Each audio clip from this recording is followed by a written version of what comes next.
पूरे बंगाल में नहीं बल्कि पूरे हिंदुस्तान में जो इम्पैक्ट पड़ा है कि 1000 करोड़ रुपए की डील की वजह से ये सारा मामला जो दिख रहा था वो एक्सपोज हो चुका है। कि आपने कहा था 70,000 करोड़ रुपए का घोटाला, 2 दिन बाद आपने उसको, वो जब वहां पे उनकी पार्टी में शामिल हो गया, वॉशिंग मशीन से निकल गया, तो उसको फौरन 3 दिन 4 दिन बाद आपने वित्त मंत्री बना दिया। ज्ञानादेश होता है वैसे भारतीय जनता पार्टी करती है, और भारतीय जनता पार्टी जो कहती है वो ज्ञानेश बाबू करते हैं, इलेक्शन कमीशन करता है। कि चुनाव के बाद तो ऐसी हालत होगी जिसकी कल्पना भी नहीं की जा सकती, और ममता बनर्जी का नेतृत्व और टीएमसी इस बार स्वीपिंग रिजल्ट देगी। अभी कोई, मुझे नहीं लगता है कोई जल्दी मुख्यमंत्री बनने वाला, वक्त लगेगा, थोड़ा सा आराम कीजिए, उनको भी थोड़ा आराम करने दीजिए। हमारे मित्र हैं नीतीश कुमार जी। बंगाल चुनाव पर शत्रुघ्न सिन्हा ने कहा कि चुनाव के बाद भाजपा की ऐसी दुर्गति होगी जिसकी कल्पना नहीं की जा सकती है। ममता बनर्जी का नेतृत्व टीएमसी इस बार स्वीपिंग रिजल्ट देगा। पूर्ण बहुमत से ममता बनर्जी की सरकार बनेगी। कॉन्फिडेंस लेवल, बॉडी लेवल देखिए। टीएमसी को बंगाल का ताज देने पर हम तमाम लोग लगे हुए हैं। मैं अभी बंगाल जा रहा हूं। अगर बंगाल में टीएमसी नहीं जीती है तो यह बात देश में स्थापित हो जाएगी कि वोट चोरी के आगे किसी का जीतना संभव नहीं है। बंगाल में ममता जी ने अद्भुत काम किया है और परिणाम आपको जल्द मिलेगा। खुद भ्रष्ट लोगों को अपने साथ लेकर उन पर से सारे आरोप हटा लेते हैं। भ्रष्टाचारियों के लिए खुद पर वॉशिंग मशीन है। खुद यह पार्टी भ्रष्टाचार के बुनियाद पर खड़ी हुई है। शत्रुघ्न सिन्हा ने खुल करके अपने मन की बात कही। शत्रुघ्न सिन्हा ने चुनाव आयोग के अध्यक्ष ज्ञानेश के बारे में कहा कि ज्ञानेश कुछ नहीं है, वह बीजेपी का आदेश मात्र है। बीजेपी जो आदेश देगी ज्ञानेश वही करेगा। सर, जिसमें 1000 करोड़ रुपए का डील करते नजर आ रहा है और वो कहते हुए नजर आ रहे हैं कि मुसलमानों का वोट जो है हम कर लें, बांट देंगे। देखिए, अब तो उनकी पार्टी खुद ही बंट गई है, जिनके नाम का आपने जिक्र किया, और उसका ऐसा इम्पैक्ट हुआ है, जो वीडियो वायरल हुआ है, चारों तरफ उसकी चर्चा हो रही है, चारों तरफ उसका जिक्र हो रहा है, और हमारे ग्रेट बंगाल के लोगों ने उनका फैसला उनके लिए शुरू होने से पहले ही खत्म कर दिया।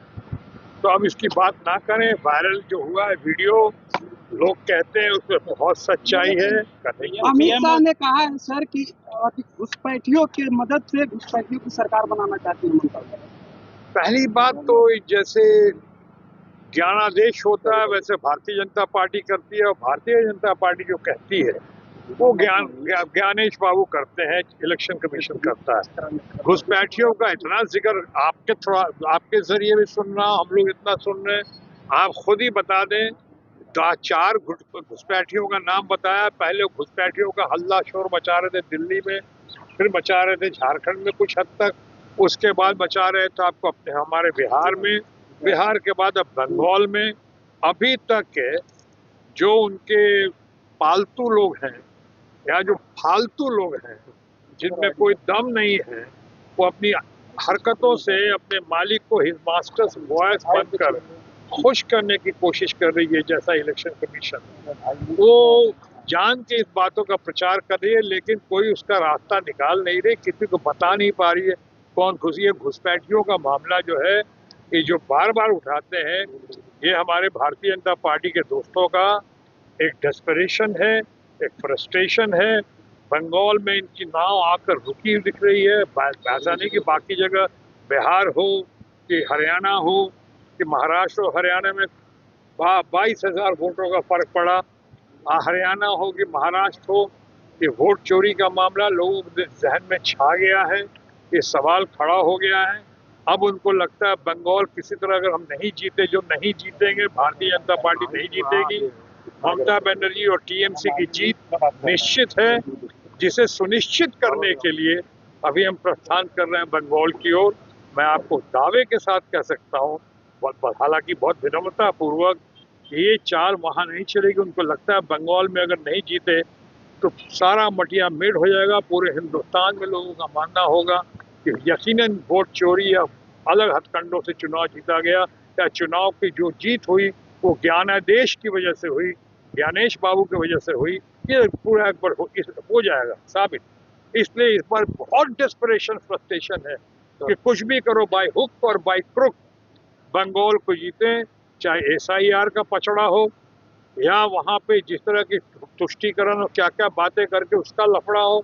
क्या अभी जो अपनी घोषणा कर रहे हैं वो घोषणा घिसे पिटे वायदों का जिक्र हो रहा है। ये वायदा करने वाले हमारे मित्र हैं जो माननीय प्रधानमंत्री नरेंद्र मोदी जी, चाहे अमित शाह जी जिनका आपने जिक्र किया, इनसे पूछना पड़ेगा कि आप कहते तो हो कि मोदी की गारंटी है, कहते तो हो कि हमारा वायदा है, पहले के वायदों का क्या हुआ? क्या पहले के वायदे जो 2 करोड़ रोजगार देने के थे उस पर 20 लाख को भी रोजगार दिया आपने?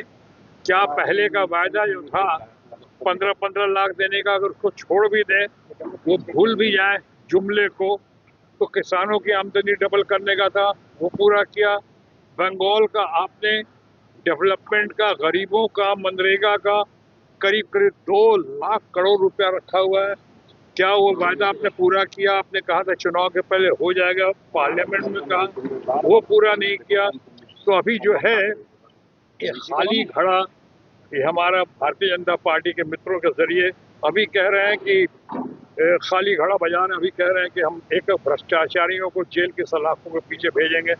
लेकिन हम इनकी बात करें माननीय प्रधानमंत्री कि आपने कहा था 70,000 करोड़ रुपए का घोटाला, 2 दिन बाद आपने उसको, वो जब वहाँ पे उनकी पार्टी में शामिल हो गया, वॉशिंग मशीन से निकल गया, तो उसको फौरन 3 दिन 4 दिन बाद आपने वित्त मंत्री बना दिया।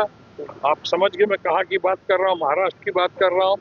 तो ऐसे बहुत सारे वायदे हैं, ये झूठ का अंबार, वायदा खिलाफी में मशहूर या बदनाम ये लोग आज फिर चुनाव की सत्ता लोलुपता में बंगाल में तरह तरह की बातें कर रहे हैं, लुभाने की कोशिश कर रहे हैं।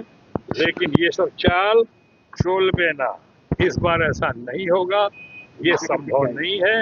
ये एक्सपोज हो चुके हैं। जैसे आपने जहाँ से बात शुरू की थी, कबीर बाबू जो हैं वो चुनाव के पहले ही 1000 करोड़ रुपए के डील के ऊपर एक्सपोज हो गए और उनको कर दिया गया TMC के जरिए, अभिषेक बनर्जी के जरिए।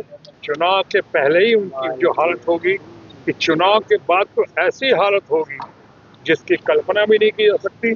और ममता बनर्जी का नेतृत्व और TMC इस बार स्वीपिंग रिजल्ट देगी।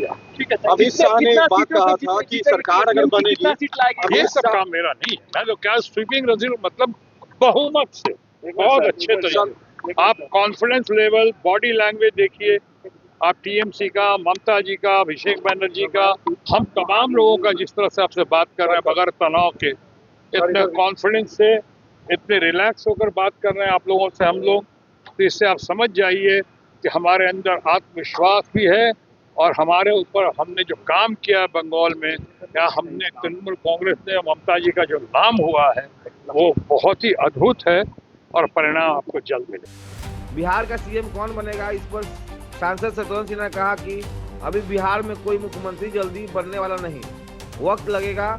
मुख्यमंत्री नीतीश कुमार को भी थोड़ा सा आराम करने दीजिए, हमारे मित्र हैं। बिहार में नेताओं की कमी नहीं है। लालू यादव हमारे बहुत अच्छे मित्र हैं, तेजस्वी बहुत काबिल हैं, हर पार्टी में बहुत से काबिल लोग हैं, लेकिन काबिलियत के साथ साथ उनकी छवि भी अच्छी होनी चाहिए। ऐसा ना हो कि किसी पर्ची वाले बाबा यहाँ आकर पर्ची निकाल दें। शत्रुघ्न सिन्हा ने साथ साथ प्रशांत किशोर की तारीफ की। इस बात का ध्यान रखिएगा, एक आदमी है वो जो विद्वान है, जो काबिल है, बहुत विजन उनके अंदर में है। प्रशांत किशोर, विमर्श न्यूज रिपोर्ट। लोग मीडिया में जितनी तत्परता है, जितनी फिक्र है, अभी कोई मुझे नहीं लगता है कोई जल्दी मुख्यमंत्री बनने वाला। वक्त लगेगा, थोड़ा सा आराम कीजिए, उनको भी थोड़ा आराम करने दीजिए। हमारे मित्र हैं नीतीश कुमार जी, बिहार में नेताओं की कमी नहीं है। नेताओं में तो लालू यादव भी हमारे बहुत अच्छे मित्र हैं, फैमिली फ्रेंड्स हैं, तेजस्वी बहुत काबिल है, लेकिन यहाँ पे और बहुत सारे काबिल लोग हैं यहाँ हर पार्टी में। लेकिन साथ साथ काबिलियत के साथ साथ उनकी छवि भी अच्छी होनी चाहिए। ऐसा ना हो कि किसी ने कोई पर्ची वाला बाबा यहाँ की कोई पर्ची निकाल दे, इसका ध्यान रखिएगा। वैसे एक आदमी और वेट एंड वॉच करते रहिए आप, जो बहुत विद्वान है, बहुत काबिल है, बहुत लर्न है, बहुत विजन है उसके अंदर में, और वो है प्रशांत किशोर। Thank you.